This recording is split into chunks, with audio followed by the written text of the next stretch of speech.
All right, guys, welcome into another episode of Good Day, Bad Day, where you guessed it, we discuss who had a good day and who had a bad day. Now, I know what you're thinking. Well, we haven't seen this for a little while. Well, that's because we really haven't had too many races going on. We're kind of in the off season, even though I kind of think that the off season is now non-existent and we're just getting to just different races as the year goes on. But because we had a race in Vancouver with World Supercross, and then we had Paris Supercross, and there was a lot of riders riding, I felt it was worthy of a good day, bad day. So here we are. This is brought to you by Yoshimura R&D. If you guys are out there looking for dirt bike exhaust, street bike exhaust, mountain bike parts, anything across that world, these guys have you covered. These guys do an incredible job of research and development. That is why it's called Yoshimura R&D. Almost screwed that up. But that's what these guys do. They're constantly looking to improve, constantly looking to what they can do to make the coolest and best parts out there. So if you want to be like Jet Lawrence and Hunter Lawrence, slap a Yoshimura exhaust on your bike. If you want to be like me, slap a Yoshimura exhaust on your bike. All right, let's get into it. So obviously the first weekend of Eli Tomac on the KTM, I haven't really shared my thoughts when we were at the press day interviews or KTM press intros, whatever you want to call it. He looked fantastic. The dude looked awesome. It looked like he didn't even really lose a beat. It looks like the speed was there. Where it was interesting is it looks like maybe he corners a little bit better on the KTM, but very limited time. And granted, I don't really see Tomac ride in person that often besides at races, so could be completely different, but he looked pretty good. Now, he backed that up going to Vancouver at World Supercross and winning the first race that he entered on a KTM, running the number one. And I get very hardcore like Ryan Dungey vibes whenever I see him in Red Bull KTM stuff. I don't know why, but whenever I see him wearing like the merch of or the team apparel, like hat and jacket and stuff like that, I immediately think of Ryan Dungey. Now, I don't know if that will go away. It probably will eventually, but the dude flat out looked amazing. The shock at times, because I know that KTM's had some shock issues, at times in the whip section, he did look a little maybe out of sort, but for the most part, the guy looked incredible. He is at a track that I don't really understand where they get the dirt from and why it's gray like that, but it looks like they took dirt from the moon and put it in a stadium. But racing is racing. I'm happy about that.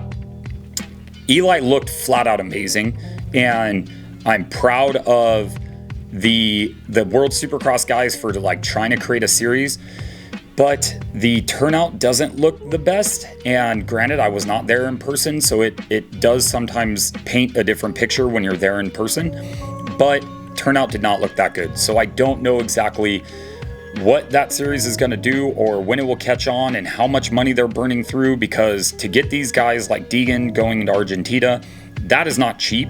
And it feels like they're kind of burning through cash, but I don't know for sure. Yeah, I don't know. So Tomac had a great day winning your opening round on a new team. That's going to be something that I think builds a ton of momentum for him and something that can, propel him to a lot of success going into round one in Anaheim in 2 months or about 2 months. So I'm excited for that. We'll see what happens from there. But Tomac in the World Supercross side had a great day, really labeling him as a good day. Now, going to Paris Supercross, you have guys that I wish I knew a little bit more about the ins and outs of why some guys ride Paris, some guys don't, and all that stuff. I mean, I know it was a big off-season race because that was all about anybody had for Supercross. But now there's so many different rounds and different off-season things that you could do.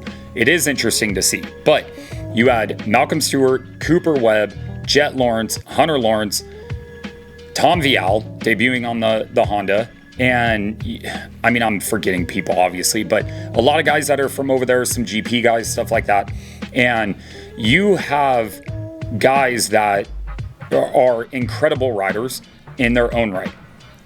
In the Paris Supercross, I put a little bit more weight on the Paris Supercross than I do the World Supercross, because Tomac, he really only had competition with, like, he had Roxon, Justin Cooper, like Anderson maybe, but when you go to the Paris Supercross, the best two riders in the world, which is the Lawrence brothers, they were there and they were racing, and they have not been beaten very often.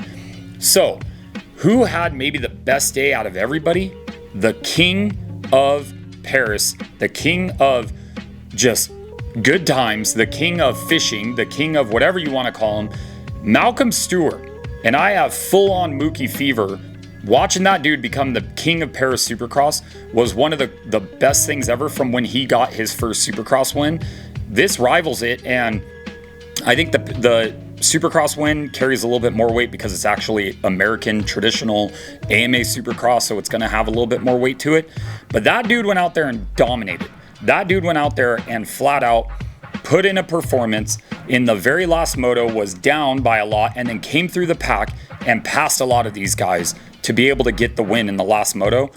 It's absolutely incredible what that dude was able to do. He is increasingly becoming better and better, and you would think for a guy like Malcolm Stewart, who's not old, but he's definitely in that upper echelon of riders that are a little bit older, and he's continuing to improve. He's getting better, and it's exciting to see what the dude is capable of on a bike that isn't really changing. He's still on Husqvarna, and it's just getting better and better.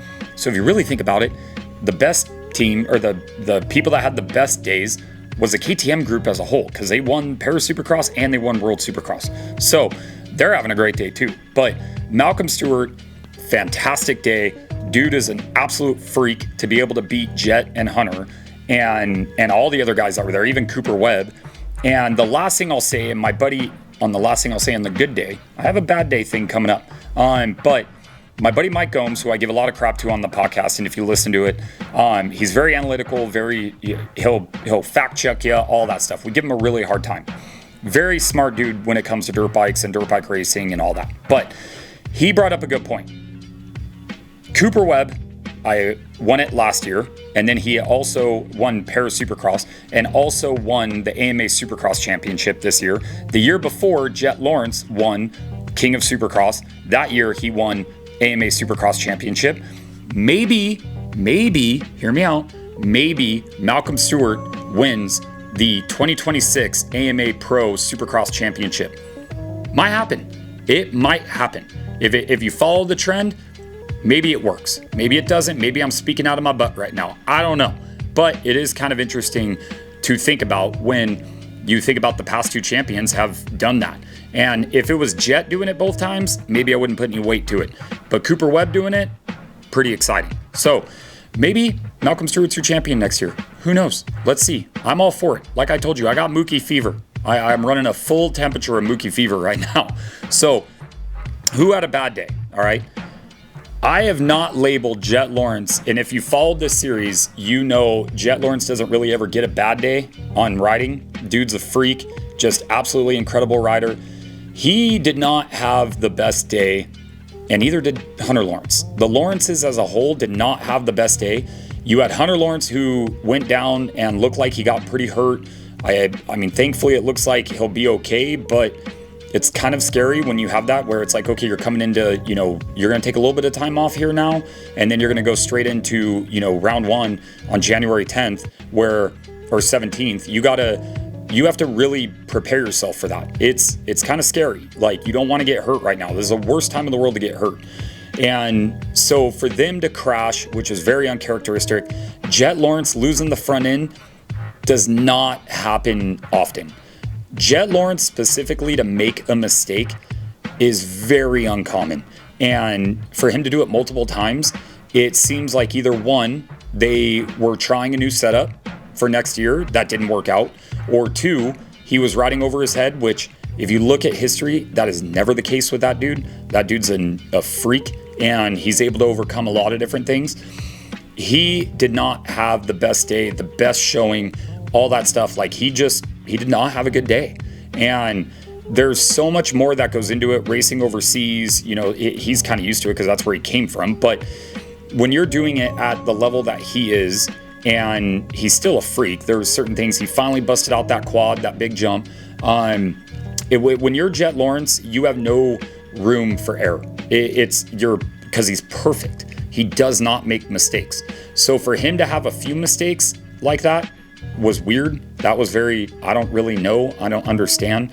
But it's good riding for having Cooper Webb there, Hunter there, Malcolm there. You have Vial there, which I think Vial taking out Jet is not the best start to your Honda days, brother.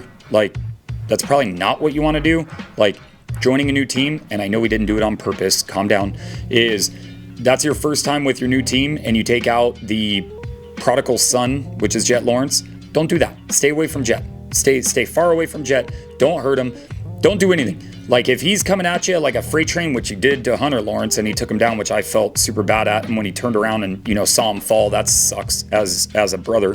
But it was interesting all around. And so let me know what you guys think. This, and when I keep saying we, I know it's just me sitting here talking, but when I say we, you guys sound off in the comments. I need you guys to tell me who you think who had a good day, who had a bad day.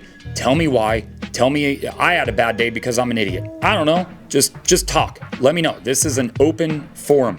Everything I built at 23 Media is for us as riders, us as people, us as fans, just us. It's everybody, not just myself. So, I mean, it's good that we had racing. I will never complain about too much racing. I didn't like the fact that we had to luckily it happened at different times, but I didn't like that it wasn't just in one spot, one TV channel, one app, whatever you want to call it, and would have been a lot easier, but it is what it is. So racing is going to kind of slow down a little bit. I know we have World Supercross. The other one, the big one, is going to be Australia because Deegan's going to be there.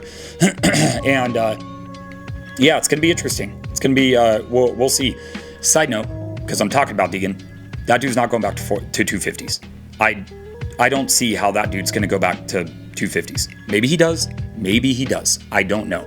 But that dude, I just don't see it. I don't know. I don't want to get I will get sidebarred on talking about Hayden Deegan. I'm not going to do it. So I hope you guys enjoyed it. I hope you guys, if you can, a bunch of you guys that are watching this are not subscribed to the channel. And when I reach out to partners for sponsoring different segments and stuff like that, they want to know how many followers I have on Instagram, TikTok, all that stuff, and then how many subscribers I have on YouTube. Even though this might get 20,000 views or not, I don't know, they want to know how many subscribers I have. So if you're watching this, please hit that subscribe button. I know it's lame asking. It helps me a lot. I'm not asking you guys to send me money like some of these other weirdos out there. Go and just hit that subscribe button and like this, comment on it, share it with a buddy. If you think, look at this guy, he's an idiot, share it with your buddy. If you think, hey, this guy has some good points, share it with a buddy, right? Please be out there and support, and that's the easiest way to do it. So, shout out Yoshimura. Thank you guys for being part of this program and being part of it next year. That's official, but not official. Official, we're there. So, shout out Yoshimura. Thank you guys for being part of this segment. I hope you guys liked it. I hope you guys comment and tell me all the different things of good day, bad day. Share what you guys did this weekend of if you had a good day or if you had a bad day. So that is it. I'm out of here. We'll catch you at the next one. Have a good week.